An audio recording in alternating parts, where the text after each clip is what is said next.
organizational behavior students. This is Professor Jim Grant. This is an introduction to the course as well as an introduction to your textbook, and it has taken the content of this slideshow is taken largely from the introduction to your textbook. So I want to start by a quote from Ralph Waldo Emerson, a well-known American author. And he's trying to, in this quote, he's trying to point out how to understand topics in a more contextual sense. And so the quote is, "The field cannot be well seen from within the field." So this is an analogy or a metaphor. So imagine the field as a field of corn, and you're stuck in the middle of that field. And you know how tall corn grows, it's above your eye. And so in the middle of the field, all you can really see are the stalks of corn directly in front of you. So one of those stalks of corn, there's accounting. Another stalk of corn, there's marketing. There's another stalk of corn over there, it's finance, and so on. And what you don't get a sense of from studying or being exposed and being in the middle of the field and enclosed by the field, what you don't get a sense of is how these things fit together and how they fit together with the context. What importance there is in the context of the field, what's around the field, and why is the field here, and so on. And so we don't get to know much about the field or what's around it when we study in a school of business. We tend to only see the what are called functional concepts, and we don't really get a sense of the bigger picture. So if you're stuck in this field and you're only seeing the stalks of corn, the accounting or the finance or whatever, how do you get a sense of the bigger issues, the bigger context? How do you get a sense of these? So in the field, the most obvious way is to remove yourself from the field, and especially with a field of corn or any other kind of agricultural field. You probably can get a better sense if you get above the field, like up on a tower or a building or a hill or something, and look back down at the field. And from that height, you can see, for instance, that there might be a maze, a pattern in the field of corn, and people are in the maze trying to find their way out. And of course, they're having a hard time because they can't see the bigger pattern. But you, standing above that field on a ladder or a tower or a building or a hill or whatever, you can see the pattern. And you could say, "Hey, people, get follow that, blah, blah, blah." And you can also, the other thing, of course, you should be able to see from an adequate height is the context of the field. What's around the field? Is there a road over there? Is there a farmhouse over there? Are there other farms? Are there forests, animals, and so on and so forth? You get the idea. So what we miss when we study business is we miss the characteristics of the field and the context of the field, because the study of business throws us right into the looking at the stalks of corn rather than the bigger picture. And in all of your courses, really, even though your professors, with any luck, are presenting you with some context, they're not presenting you with the truly critical context that is, I would call it an object. No, I wouldn't call it objective. I would call it arm's length, or you need a critical distance from the topic.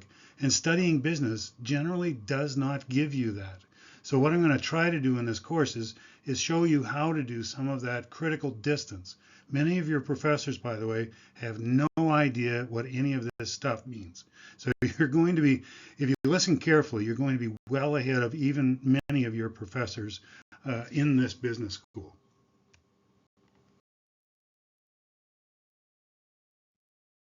So let's get started with a sort of quick outline of what will be in this module in very general terms. First, we'll think about what an organization is. We'll also think about what behavior we're interested in. We'll think about the scope of behavior that we see in organizations, and as an example, both positive and negative behavior, and there are other ways of looking at it as well. And we'll think about whose behavior is important and who experiences why we should consider other voices other than management voices or management ways of seeing in the organization. Because typical business courses and business textbooks only consider the managerial interest, the managerial perspective, and how to manipulate or manage others. So I want to broaden that to these other groups. And then finally, this is an organizational behavior course. And so what is organizational behavior? Well, a really simple definition is the study of behavior in an organizational context, or in the organizational context. Let me use some other wording for that. Here, and I'll talk about this later in a subsequent slide, but here there are two sort of definitions of, or two different versions of a definition of organizational behavior. In the first, the mainstream, the one that would appear in most textbooks and business classes and so on, organizational behavior is the systematic study of what people think, feel, and do in and around organizations. I'll come back to that in a subsequent slide. An alternative is a little more encompassing, not all encompassing, but a little broader. It encompasses more interests than the first one implies. The alternative is the study of the impact of behavior on organizations, such as effectiveness, productivity, profitability, and so on. The impact of behavior on individuals, such as self-esteem and motivation and respect and dignity and things like that. And then social outcomes as well, such as discrimination and outcomes for families and communities and even nations have an interest in the behavior within organizations.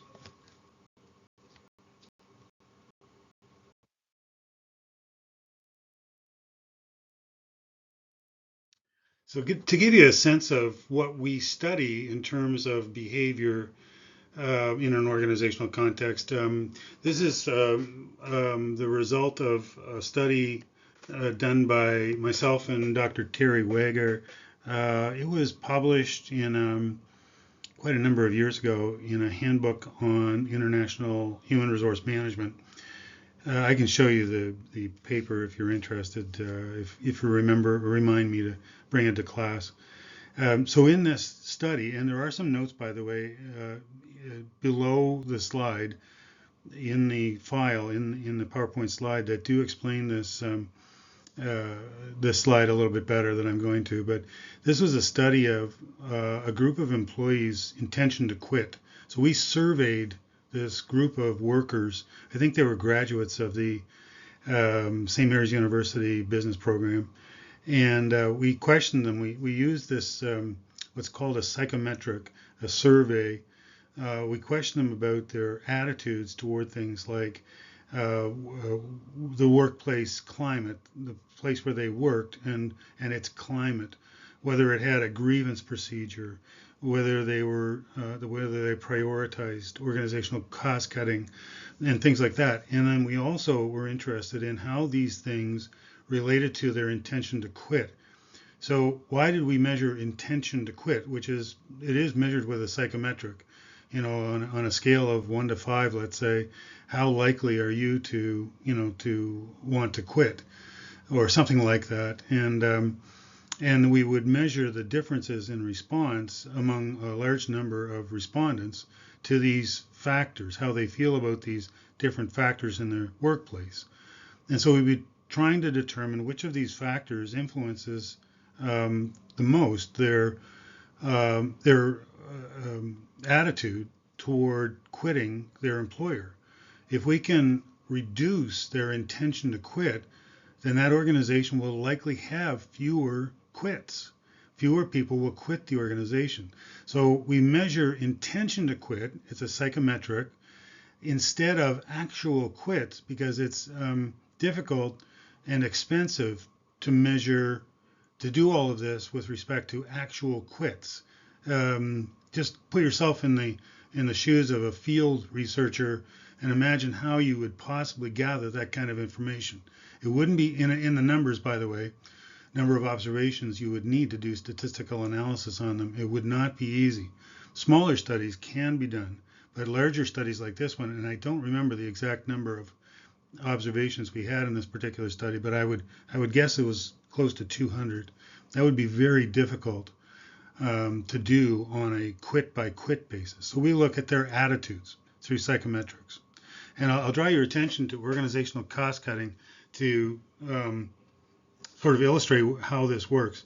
So you can see that organizational cost cutting has a positive, it is a positive number, and those two asterisks after 0.117 indicate that it is statistically significant. It's related to intention to quit, all else being equal.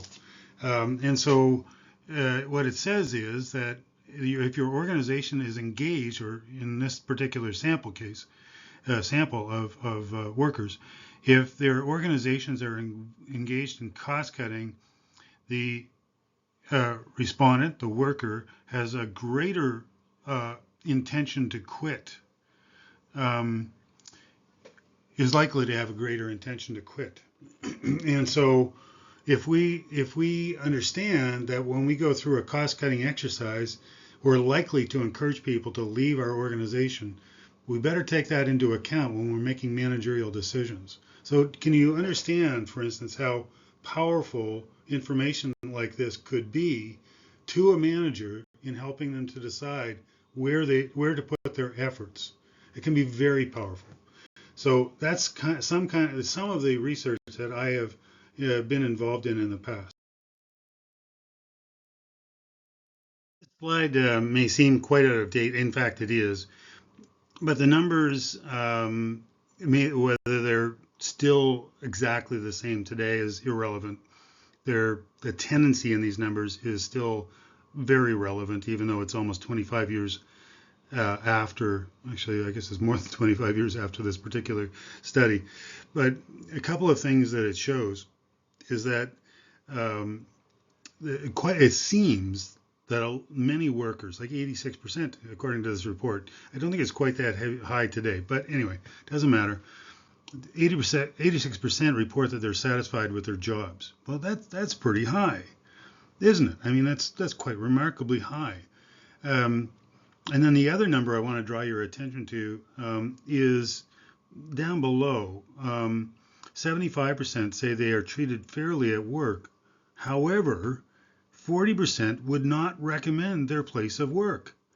Well, okay, so that seems contradictory, doesn't it? How is it that 86% can report that they're satisfied with their jobs, but 40% would not recommend them?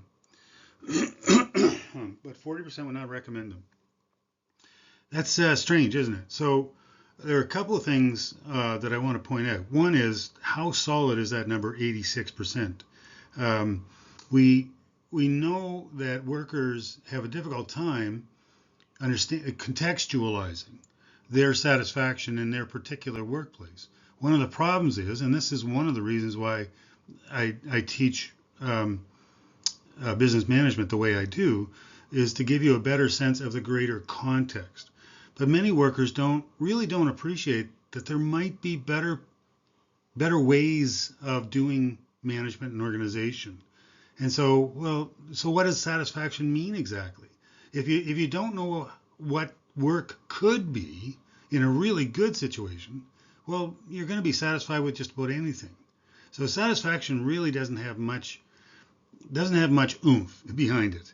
It is meaningful, but not meaningful to the extent that many researchers might have you believe.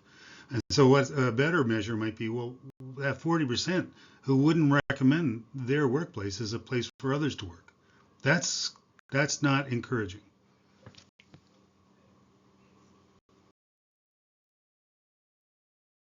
Okay, so let's return to the agenda for the day. So what is organizational behavior? So, as I mentioned before, organizations are the context in which we seek to explain behavior in this particular course. Now, I'm going to add a layer to that, of course. We also are interested in the context of the organization. So, context can be a fairly broad concept, but certainly the behavior we're interested in tends to be what happens around organizations of all types, actually. And so, what are organizations? Well, organizations are groups of people who work interdependently towards some purpose. So they have, generally speaking, they have structured patterns of interaction. So this is social interaction. They would have expectations with respect to each other to complete certain tasks in a coordinated way. They would have a purpose in mind or a mission. Like actually, this shows you how old this slide is to me. I put this together sometime shortly after the Confederation Bridge was built to Prince Edward Island. That was quite a while ago. It might also refer to selling books online like Amazon or Indigo, or helping the exploited and oppressed. I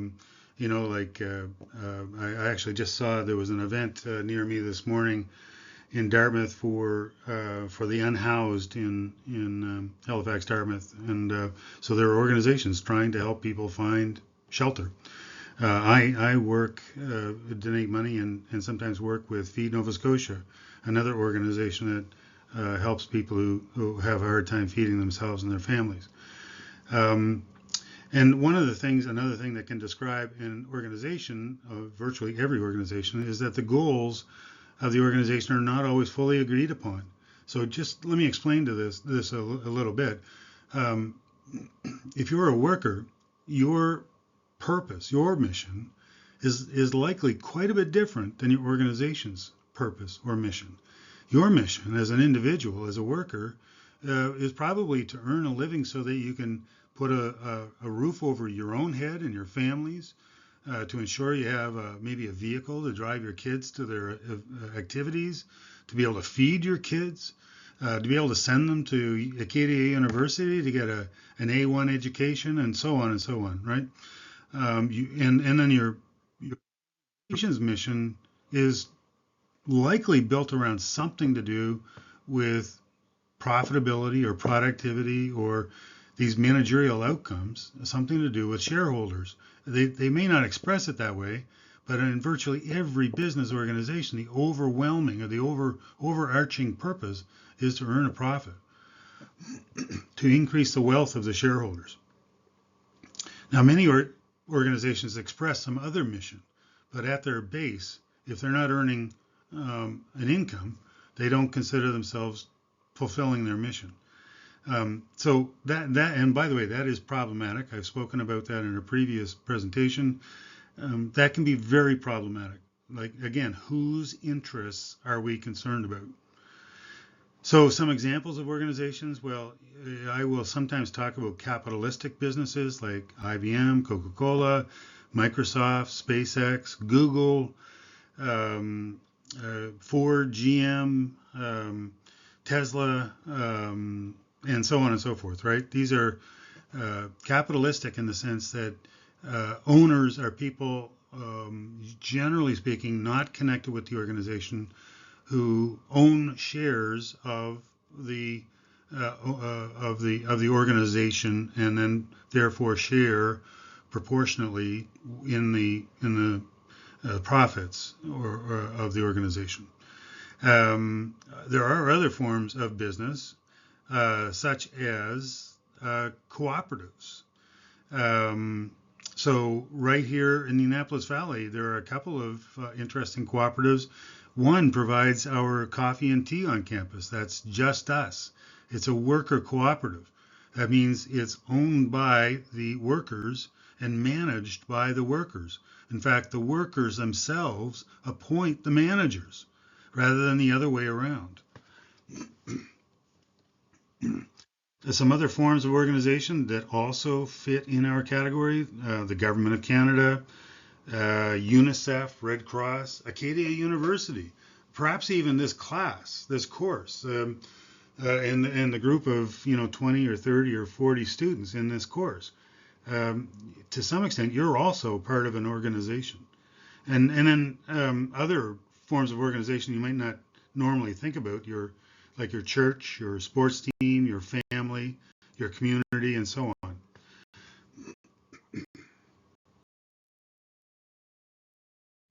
So let's define behavior then. There are all kinds of different forms of behavior that we're interested in.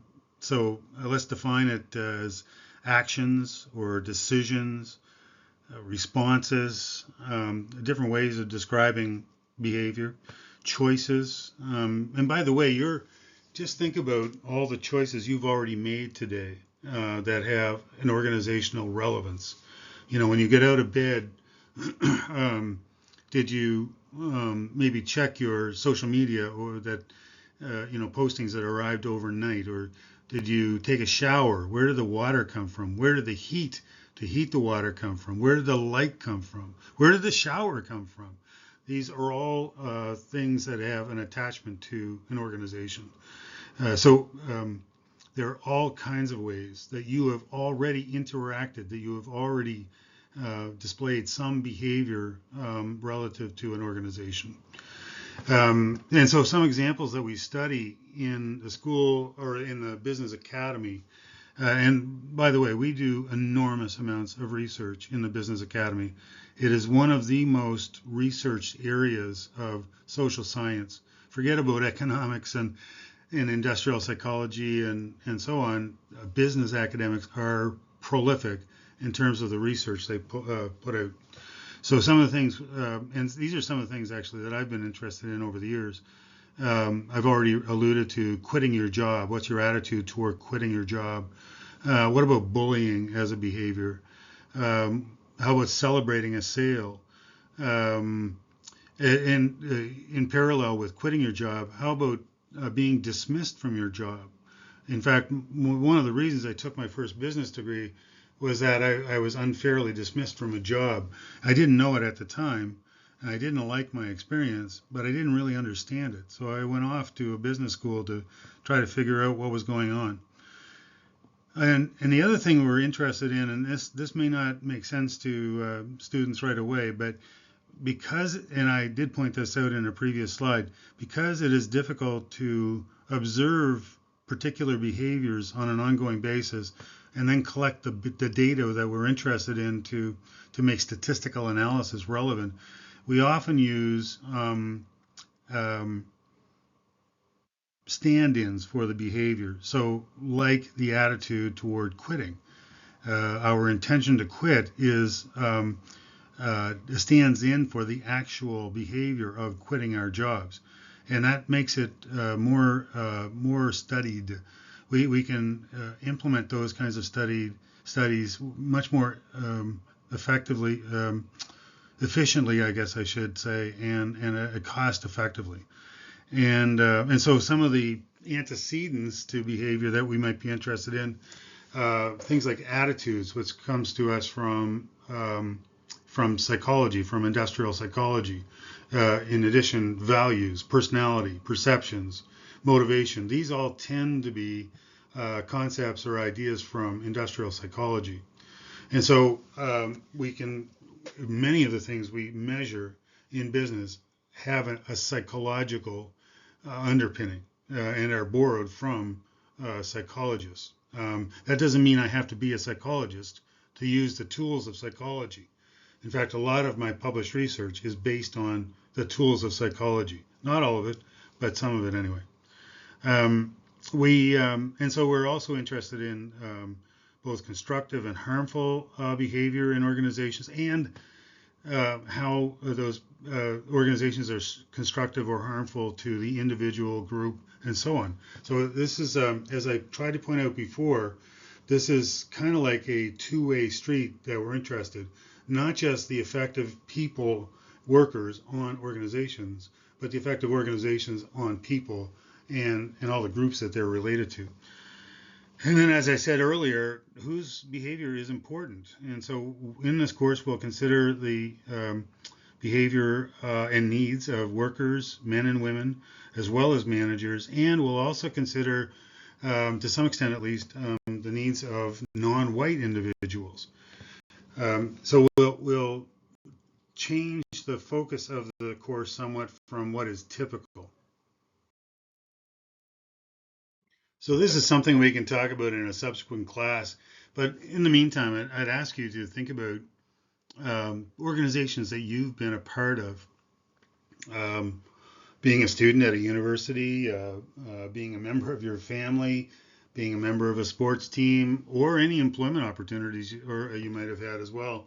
And then think about in these organizations, what behavior was a great concern to you or to your coworkers. And it could be either positive or negative. Were you concerned about losing your job? Were you concerned about the level of pay? Were you concerned about the attitude of your manager and the treatment by your manager, and so on? And anything that's you decide for yourself what behaviors were of concern to you, and we'll talk about them in a future opportunity.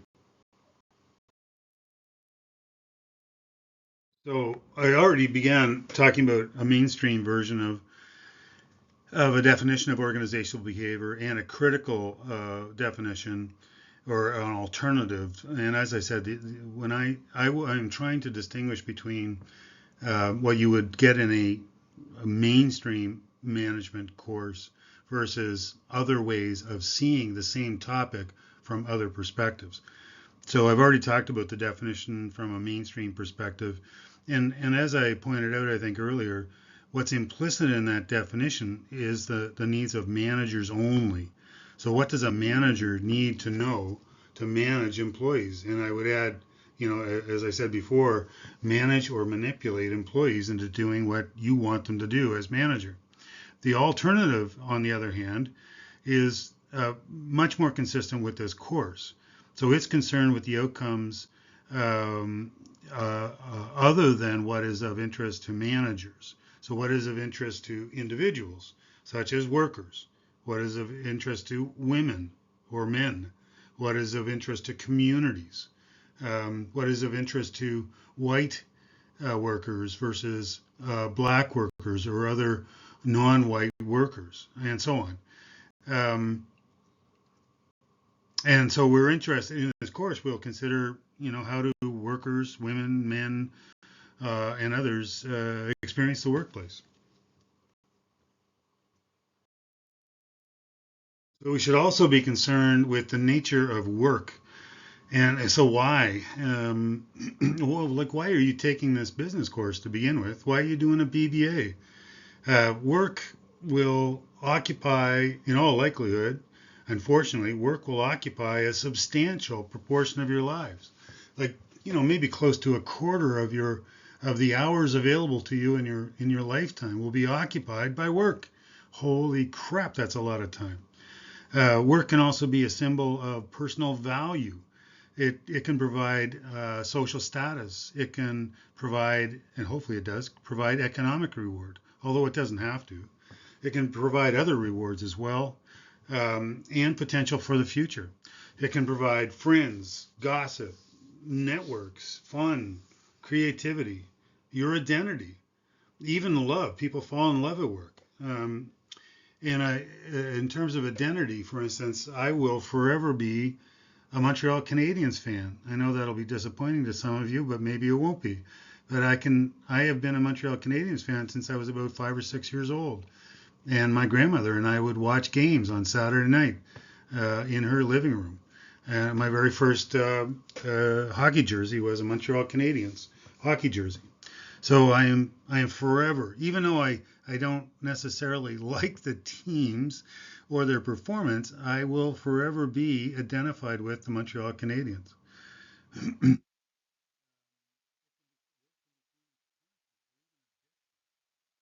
Just as an example of punishment, this sign, and I have a picture of it somewhere in my notes, not here, or maybe it is. Oh, actually, that link might actually still work. The sign over a gate to a Nazi concentration camp in World War II said, "Work sets you free." Now, just think about how insidious, how hateful, how manipulative, how, oh my God, just what kind of person would say that about prisoners, and not only prisoners, but many who were headed to gas chambers and death. The Nazis killed millions in the Second World War, and yet in the time before their deaths, they put them to work, and to give them something that sets them free. Or how cynical! How cynical! So we are. If you think work is natural and employed work, paid work is natural and just something that we need to do, or we always and this is a problem for people who think that work ethic is really important. That's a complicated concept. How cynical is the need to work, and employers or people who imprison you who say there's a need to work. How cynical are human beings? So work is very problematic in terms of our social reality, our historical reality. And of course, work, people, and employment structure our lives and shape the inequalities and inequities that we face. Work has actually, I've been accused by some of my colleagues and a former director of the business school in not teaching business. And I'd ask you, how is it that these folks think that discrimination is not related to business? Discrimination is one of those places where business is rife. It happens every day. It's so deeply embedded in the way we do business, in the way we do management, that most people don't even recognize it as discrimination. They think they're good people, so they couldn't possibly be discriminatory. But there it is, deeply embedded in the way we do these things. And finally, employers or their representatives who are managers have the hierarchical power to influence or determine those inequalities and inequities. We rarely, in the mainstream management literature, we rarely problematize managers, and yet managers are the source of so much ill and even evil. And yet we never, almost never, my work involves actually showing how management is a major problem in organizations. But typically in mainstream business education, the problems are workers or consumers, or how to manipulate this or manage that, and almost never do they look back at the managers as the source of the problem. It's actually quite, when you finally realize this imbalance in how we study business, it's you can't look away from it. It's so obvious.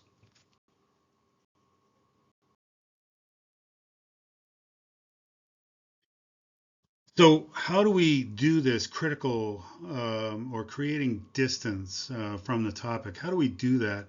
Well, we can consider the study of management and organization from a number of perspectives. So these are like putting a lens on, a pair of glasses on, that allow us to see the organization from a particular perspective. So if this was a course on astronomy, we might talk about telescopes that look at visible light, or other forms of telescopes that look at X-ray light, or other forms of telescopes that look at infrared, like the James Webb Telescope, for instance, or other types of telescopes that look at radio waves, like the big antenna that used to exist at Arecibo in Puerto Rico, but it fell apart a few years ago now. These are different ways of seeing space and the universe around us, but they each work by putting almost like different glasses on. They look at different part of the spectrum, for instance, the light spectrum, and so on. So what rarely happens in business education is that most of your professors wouldn't even begin to understand how to do this. Now, the exceptions are people like Dr. Kelly Dye, who is a feminist organization scholar. So she will examine organizations and management through a feminist lens. I do that too myself, by the way. And another example is Dr. Shelley Price, who is herself Indigenous and who also studies management and organization through an Indigenous lens. What's it like to experience organization and management as an Indigenous person? Again, I also do work like this, but these folks are, I'm more of a generalist in these areas. They're dedicated to this kind of work. And the world looks a lot different when you put on different glasses. And so what I'm going to try to describe here in the subsequent slides is what is a functionalist or managerialist perspective, and why is that the mainstream perspective? And then I'm going to talk a bit about our textbook and our author, Wilson. Dr. Wilson talks about the textbook employing an interpretive perspective. And I'm also going to introduce you to what we refer to as critical perspectives, such as the feminist or gendered perspective and the radical or worker perspective. And I'd add one more that is not on this slide. Oh, actually, it is on the slide just below there. The post-colonial or racial perspective. Now, I can't spend a lot of time on all of these, but at least in this particular presentation, I'm going to try to situate why each of these are different and how each can contribute to a different way of understanding or seeing management and organization.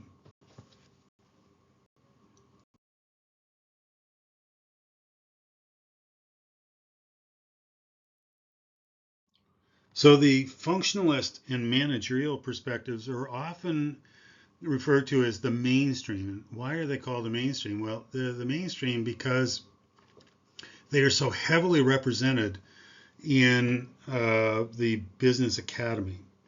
When you look at textbooks and business programs and business courses and just actually literally thousands of business journals, both practitioner oriented and research oriented, the overwhelming views expressed in these the so-called business academy, the broader business academy, that's the mainstream, and it makes up a huge proportion of just an enormous wealth of knowledge and practice.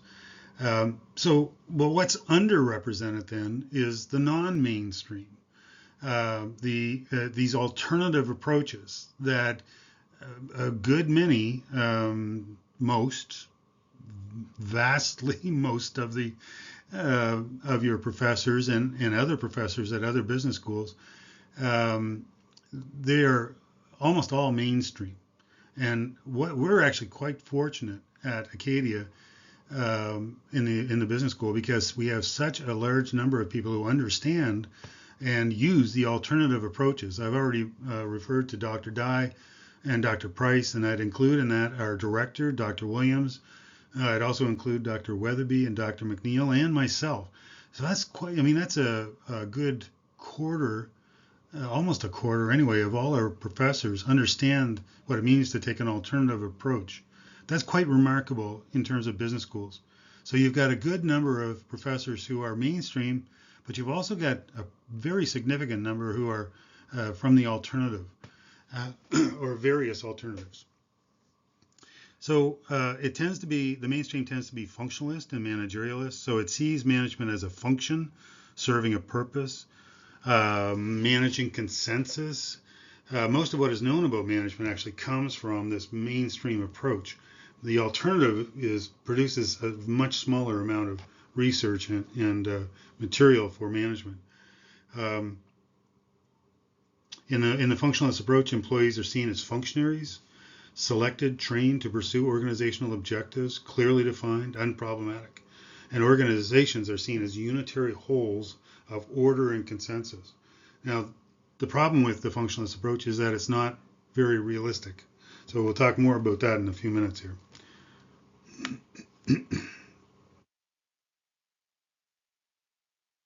And by the way, the alternative could be expressed best by, or at least an analogy or metaphor can be used to express the alternative in Emerson's, Ralph Waldo Emerson's quote that I used on the opening slide. The field cannot be well seen from within the field. So the mainstream is within the field.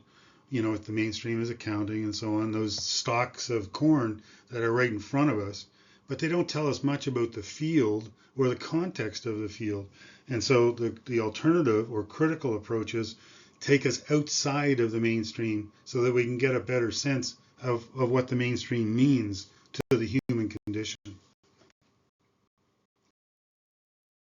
So as I mentioned, there's the managerialist approach, which looks at behavior from exclusively from the perspective of managers, the functional agents who ensure the survival, growth, prosperity of the organization by employing largely scientific management techniques.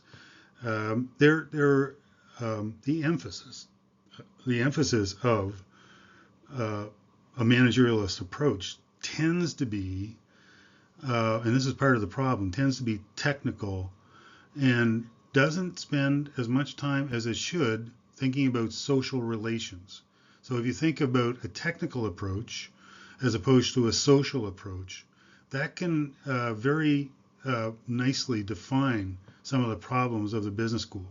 And we think about, all your courses where you learn the technology of business, like how to create balance sheets, how to create T accounts, how to create an accounting system, how to create or how to do net present value, how to create a marketing plan. These are all technologies of business. So what's missing from these studies is how do we relate to each other in terms of organization? What are the social relations that affect organization, and in turn, organization that affects social relations? So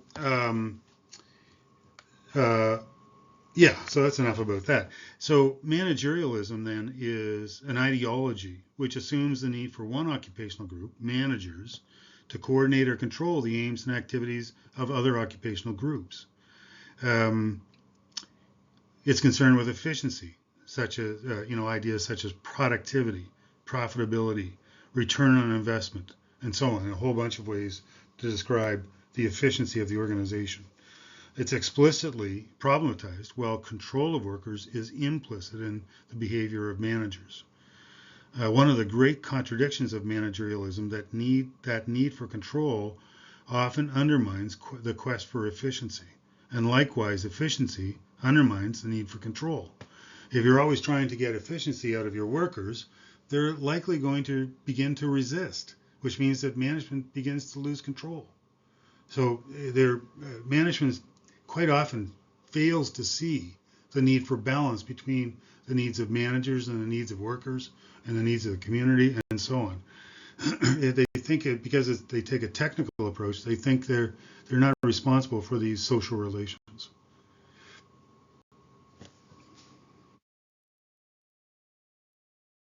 So the alternative perspectives are not managerial in orientation, at least not solely managerial in their orientation. The alternative approaches do not assume a congruity of purpose. In other words, they know that there are multiple ways to see the organization and multiple ways to realize outcomes from the organization. So the manager's way of seeing it is not the only way and not the only outcome of organization that's valued or that needs to be valued.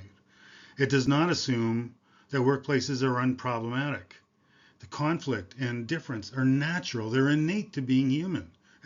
I pointed out earlier how one worker might be concerned about how their income is inadequate to house their children, feed their children, send their children to community college or university, and so on. And so their needs are different than the needs of the organization.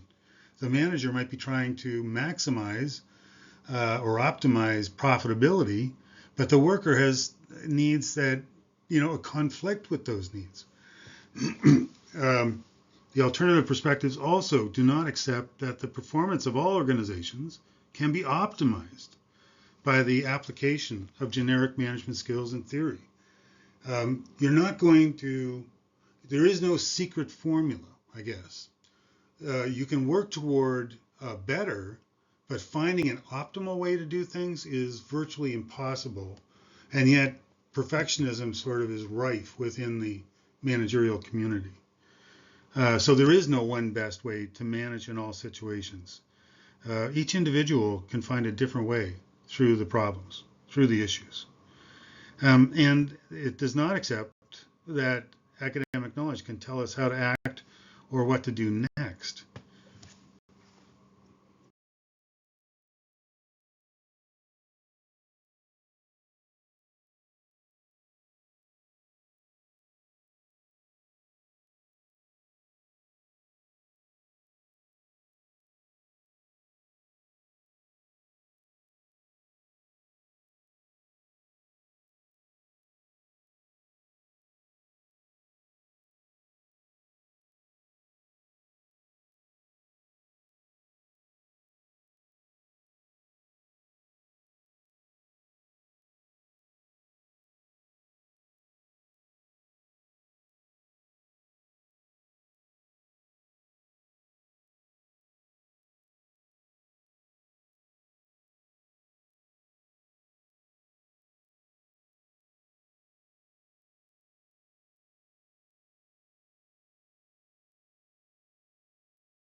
I know I'll sound redundant at times and like I'm repeating myself, but that is one way to learn, to hear the same ideas, to practice the same actions repeatedly. And this is a favorite um, learning mechanism in military organizations, for instance, to repeat, to hear a particular idea from a number of different perspectives so that, and repeat those so that you become more familiar, more comfortable with them.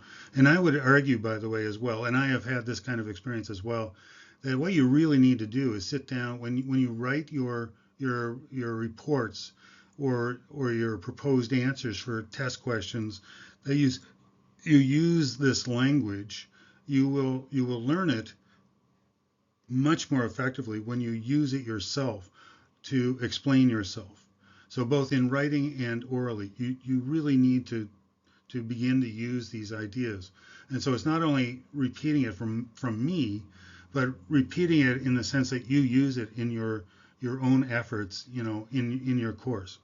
That's the way to absorb these ideas. So this our text is not managerialist. It is, in fact, Wilson will call it interpretivist. And as I mentioned, virtually all other management courses are managerialist in their orientation, and they really do not spend any quality time talking about any other perspective. And so if the managerialist perspective was the only one that mattered, and what we were doing in sort of mainstream business education, if it was so good, there would be no poorly run organizations. There would be no unethical behavior. But of course, there are both. All organizations would continuously improve, but organizations sometimes move ahead and sometimes fall apart. There would be no competing theories of things like leadership and motivation. But in fact, when we consider these topics from other perspectives, we begin to understand how faulty the models are that the mainstream presented us in both of these areas.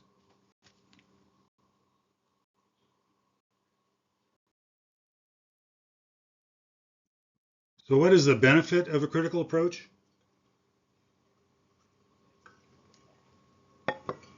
It helps us to understand what's going on around us so that we might respond more creatively and effectively. If I haven't said this already, I'll say it now and maybe say it again. I'm trying to. One of the purposes of doing this course this way is to inoculate you, to prepare you for what you are likely to experience in the workplace, and to know that what you're experiencing is probably not unique to you.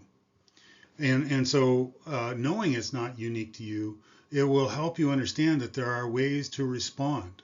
So for as an example, when I was about your age, I got fired from a job and it was unfair and illegal in law. It was illegal. The phrase we use is wrongful dismissal.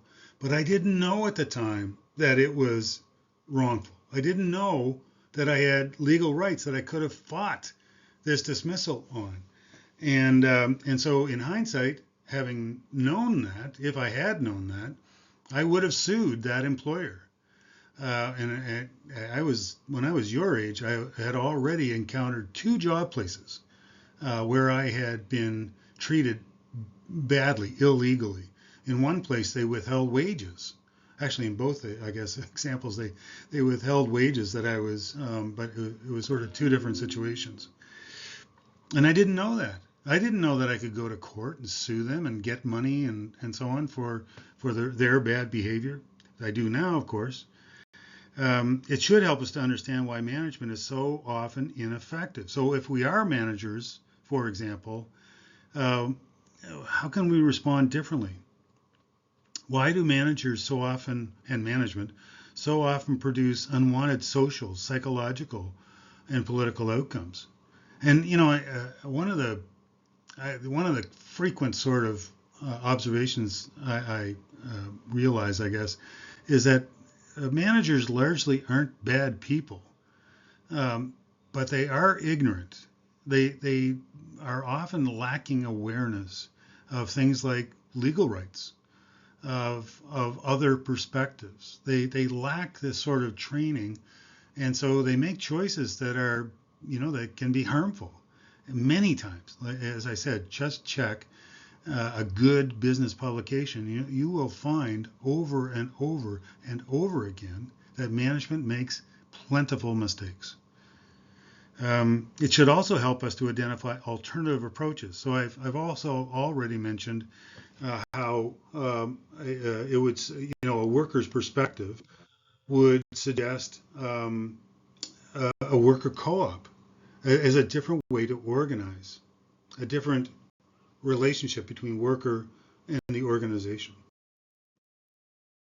So again, Wilson, our textbook author, she explicitly, in the introduction, which I'm summarizing here, she explicitly claims that her textbook takes an interpretivist approach. Without getting into too much detail about this, I guess one way I would try to explain this approach is that she's not being political. She is simply trying to take a critical distance from the topic and providing an examination from both the mainstream and alternative perspectives in order to get a more balanced view of how organizations and management work. So she regards, in her textbook, regards the employee as a creative individual whose commitment must be earned, who is able to exercise choices and actions that influence the organization. She seeks to understand the meanings in each actor's or groups of actors, managers versus workers, for example, approach to management and organization. She argues that there is no single or right way to take a critical approach. So again, she is attempting to be less political and more simply developing distance, removing herself from the field so that she can look back into the field and actually observe from a distance what's going on. And as I've said, business schools and techs, they are largely from the mainstream. And ironically, they implore you to think critically, but then they don't really teach you true critical thinking skills. So one of the things that you should get from this textbook, and from this course, I should say, is that this is a method or methodology, actually a series of methodologies for understanding organization and management critically. So this is really about critical thinking. And I should probably talk a little bit more about critical thinking maybe in one of our classes, what different perspectives mean by critical thinking. So this is just an introduction here today, but there are other ways of critical thinking that are not introduced in this particular course. But I will talk about them. I should talk about them at some point, maybe one of our first two or three meetings. So again, this course and the textbook are critical in its approach in that it assumes organizations are places of struggle, domination, inequality. And you should understand that there's an emphasis on power and privilege and exploitation and subordination of interests. In fact, one of my latest papers, a published paper, is called Relations of Subordination, and how an indigenous woman's perspective on how to operate a law school was subordinated by a Western or European or mainstream view of how that law school should be operated.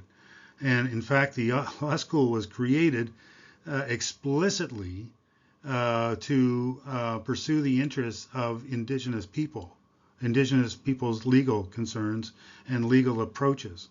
And yet the university sought to subordinate that purpose and that perspective. Holy crap.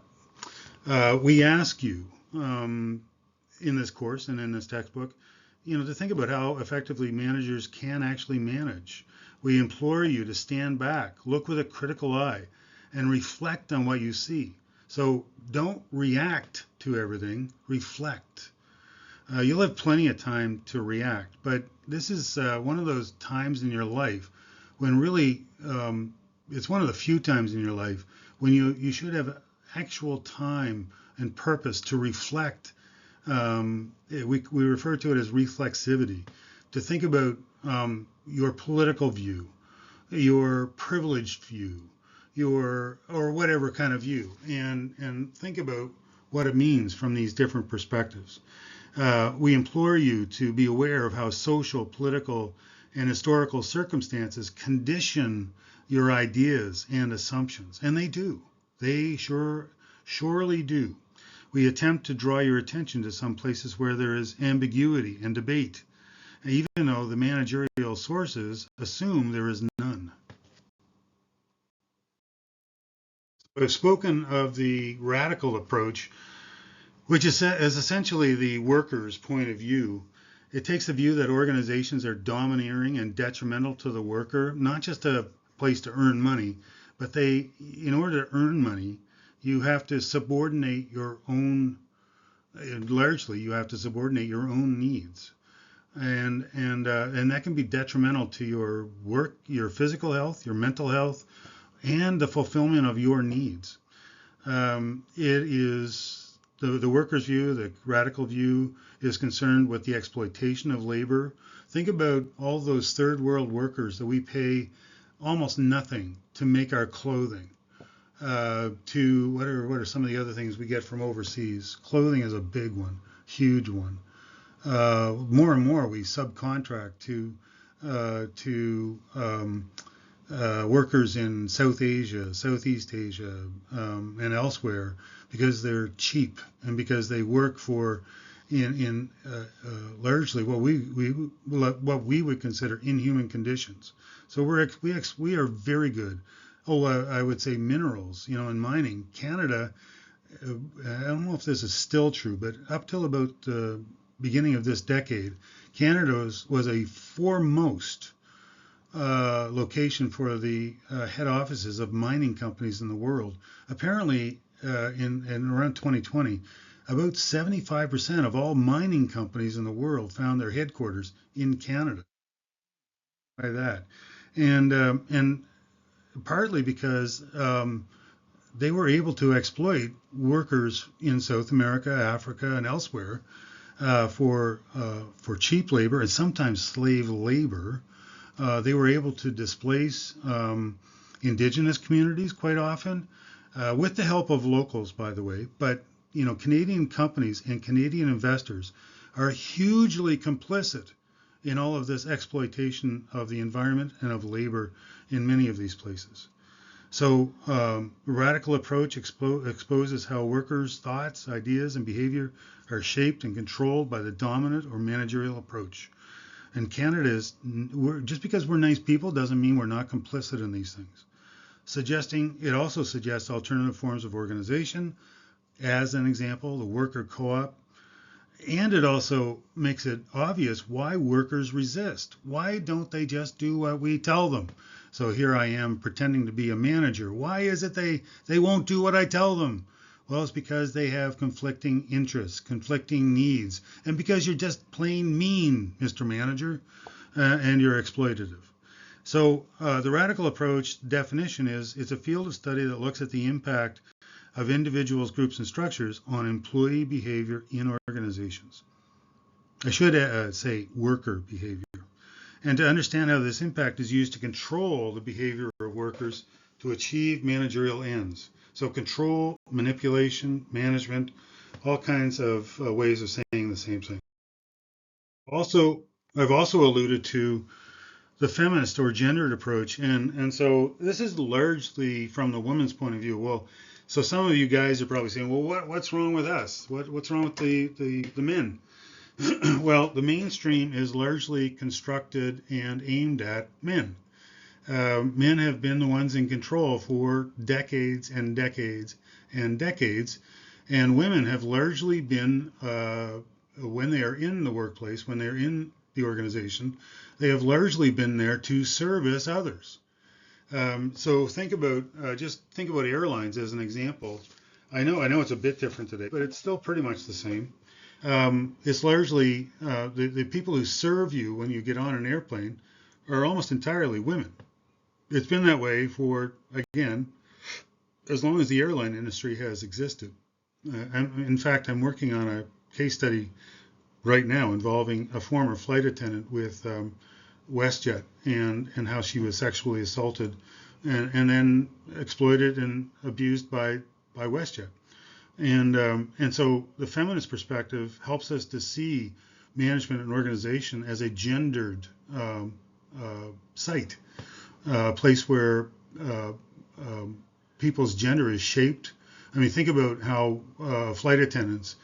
This is a little different today than it was, in the so-called good old days, of 50, 60, 70 years ago, even 30 or 40 years ago, where flight attendants were largely women and were always, required to, be beautiful and perfectly made up and so on and so forth. In other words, they were employed primarily for their by their sex and for their sexuality, and they also perform some tasks. And so think about the construction of gender in that kind of situation and the exploitation of women in that kind of context.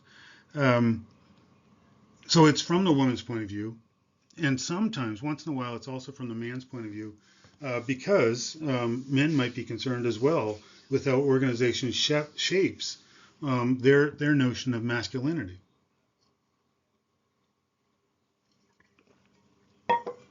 I should say maybe at least attempts to shape their notion of masculinity. Um, and if you doubt the usefulness of such an approach, think about what holds back professional sports from reforming player behavior that leads to concussions, spouse abuse, drug abuse. I should add sexual assault. There are hockey players right now experiencing the outcomes, the punishment, deserved punishment from their place of privilege as future hockey stars in terms of things like sexual assault. Um, and more about that later, actually. Um, so the feminist approach is concerned with identifying and exposing processes of sexual discrimination, and I would add, usually considered or concerned with patriarchy. And patriarchy is essentially organization that is uh, created by, led by, shaped by men. In the so-called good old days. I'm being euphemistic, by the way. I'm not saying the old days were good. It's a euphemism. Okay, it's a way of making fun of the good old days. So it's you wouldn't remember this. I don't remember this, but I've heard about lots. TV programs, early TV programs like Leave It to Beaver. Where the mom was stay at home, made the meals, made sure everybody was dressed properly when they went out to their jobs. But mom's job was to stay at home. It was heavily sexualized, heavily gendered. The roles were very explicit, and nobody misunderstood their roles. And there were roles for men and roles for women, and nobody should, interfere with that. Um, so that's the patriarchy. The head of the household was Cleaver, Mr. Cleaver. I can't remember his first name. Anyway, we can talk about that more later. Um, so feminist organizational behavior investigates the impact of individuals and groups of men. It investigates masculinist values and behavior. One of my recent papers investigated the masculinist values of a rail company, a train company called CP Rail, and how a young woman named Kotelnikov just could not seem to find a way to just do her job. She ran afoul of management simply because she was a different kind of woman, and they wanted to punish her, and in fact they even wanted to get rid of her. And every time they tried to get rid of her, she won. She won her court cases. It says a lot about management that they will do what they can to shape the organization the way they think it should be shaped. even if that means discriminating and treating people horribly, against the law, I might add. So we attempt to address and expose sexual discrimination, patriarchy, paternalism, and so on. There are many different forms of feminism. So the most common form, and perhaps the weakest form of feminism, is liberal feminism, which seems to be largely concerned with equality of numbers. So as long as an organization has an equal number of this and an equal number of that, a balance of the sexes, they seem to think that's all right. So the organization, even though it may have lots of women, can continue to operate as a patriarchy, but they don't seem to see that. They see it as a problem, or they think that simply by rebalancing the numbers, they will get a different outcome. And there is something to that. It's not entirely a useless effort. I should point, for instance, to Acadia University itself. When I first arrived here 16 years ago now, if you're hearing this next year, it'll be longer again. I'm in my 17th year as I'm recording this. I could not believe the horribly sexist and misogynist events that took place on campus and off, that even though they may not have gotten the university administration's or faculty's seal of approval, they were still tolerated in a way that they really should not have been tolerated. Not in this kind of environment, for sure. I could not believe it.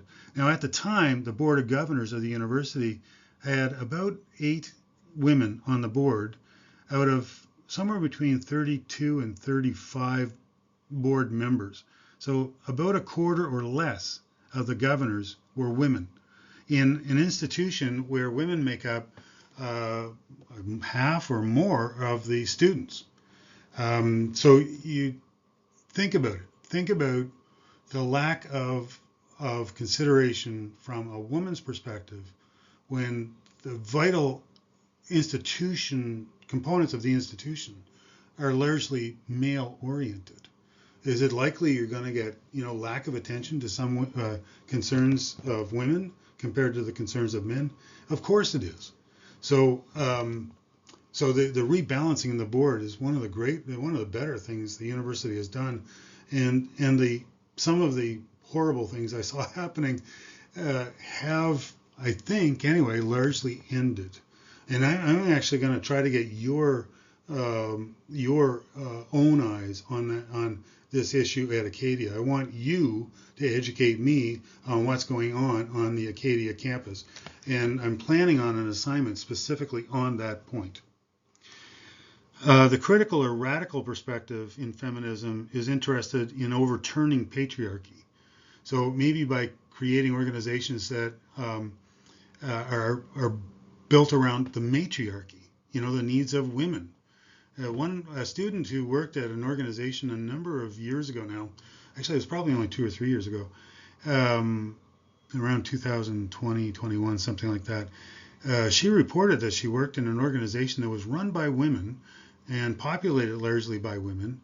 And one of the rules of the workplace was that if you needed to take time to look after things like family or yourself or other, you took that time, and you made it up somewhere else.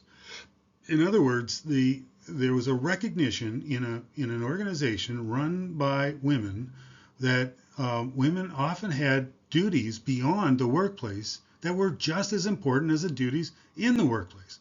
Now imagine an organization run by men where that would be possible, where that kind of flexibility would be possible.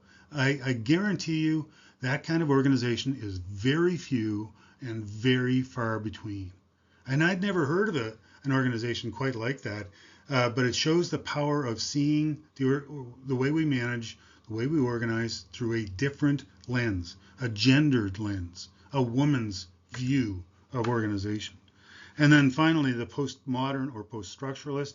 And so what we're interested in there is dislodging narratives or language or even just words, unearthing the hidden meanings that these things have, and showing how much of what we consider to be normal in terms of management and organization is in fact sexist and gendered and even misogynist many times. It embodies a hatred of women.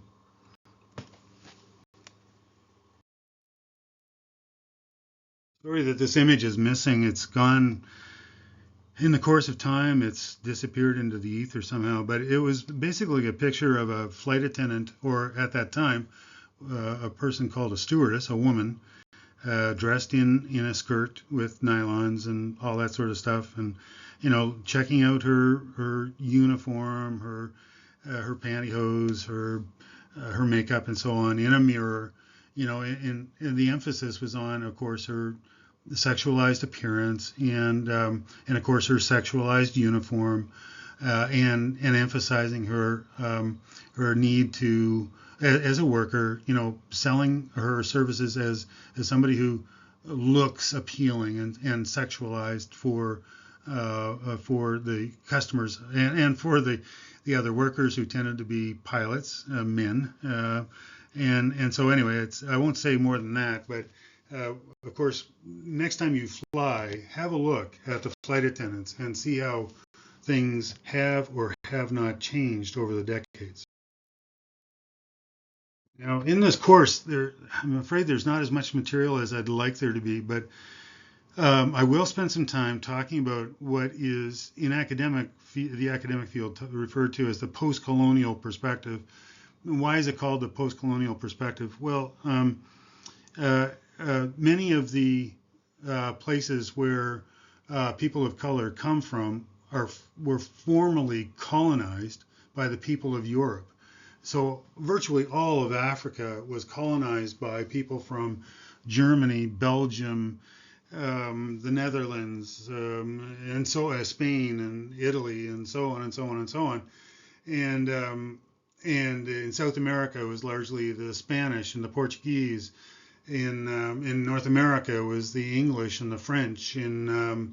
Largely English and French, and some Spanish as well. In Asia, it was the English primarily, and French as well. And so many of these places were former colonies who have won their independence, but the people who we would recognize as having their origins in these geographic areas, or not directly but indirectly through their ancestors and so on. It's the continued discrimination and poor treatment that they receive today, which continues a sort of neo-colonial, a new colonial sort of a way of seeing these people from a white perspective. And so it's a post-colonialism is essentially a study of race. And in Canada, and in my own experience, my interest in research has recently been, and will be in the future, around the Indigenous experience. So the Indigenous people in Canada were colonized. They were oppressed and exploited by both English and French in particular. And if you go far enough south, you'll find the Spanish and Portuguese. And so how is it different for, let's say, an Indigenous woman to experience the workplace today? I have a particular case study that I'll introduce you to in probably week 3 or 4 of the course, that it will, if you care to read it, it is a little long, but if you care to read it, you'll get a sense of just how badly an Indigenous woman experiences, a very highly qualified Indigenous woman experienced her workplace. So let me read this from a book by a guy named Robert Young. It's called Postcolonialism, A Very Short Introduction. Have you ever been the only person of your own color or ethnicity in a large group or gathering? To be from a minority, to live as the person who never qualifies as the norm, the person who is not authorized to speak? Do you feel your own people and country are somehow always positioned outside the mainstream? Do you sense that those speaking would never think of trying to find out how things seem to you from where you are, that you live in a world of others, a world that exists for others? So we will come back to that as much as possible. I won't make any promises because it's only one course and I only meet with you so many times. But I am going to try to do as much as possible to illustrate that feeling that to you and what it means to Indigenous and non-white workers in Canada and elsewhere today. So what's coming ahead? Um, the very next module one. This is module one, isn't it? Module two. Module two uh, will look more at trends, issues that are relevant right now in the workplace. Then we'll look at the worker's perspective. What's it like living at the bottom of the pyramid, the bottom of the hierarchy? Then we'll look at the manager's view. What's it like living at the top or the middle of the pyramid? And then we'll consider a woman's perspective or a gendered perspective in the workplace. And then we'll have a break. We'll come back after the midterm break and we'll look at more mainstream topics like motivation, leadership, perception, personality, and teams. These are all very big topics, not the only ones, but they are some of the very biggest topics in any study of behavior in an organizational context. In the section on the worker's view, we'll also consider the cooperative business as an alternative to the capitalistic business. We won't get any time, I don't think, to talk about stress, but if we do, we'll talk about stress as well, because workplaces can be extraordinarily stressful places. One last slide to discuss with you two ideas that I have not discussed in this presentation so far. One is the idea that our reality, how we experience the world, is largely socially constructed.